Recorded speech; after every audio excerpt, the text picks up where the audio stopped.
অভিনেত্রী মৌসুমী সাহা, যাকে আমরা বহু বাংলা ধারাবাহিক এবং বাংলা সিনেমায় অভিনয় করতে দেখতে পেয়েছি। বহু যুগ ধরে বাংলা সিনেমায় অভিনয় করছিলেন অভিনেত্রী।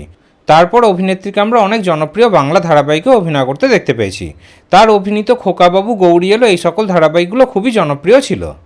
ওদিকে বিকেলে ভোরের ফুল, খেলাঘর, গঙ্গারাম এই সকল ধারাবাহিকেও তিনি অভিনয় করেছিলেন।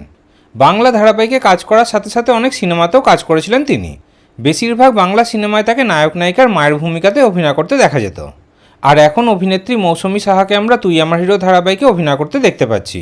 তুই আমার হিরো ধারাবাহিকেও খুবই গুরুত্বপূর্ণ চরিত্রে অভিনয় করছেন তিনি। আর এই ধারাবাহিকে প্রধান নায়ক নায়িকার ভূমিকাতে অভিনয় করতে দেখা যাচ্ছে রুবেল দাস এবং মোহনা মাইতিকে।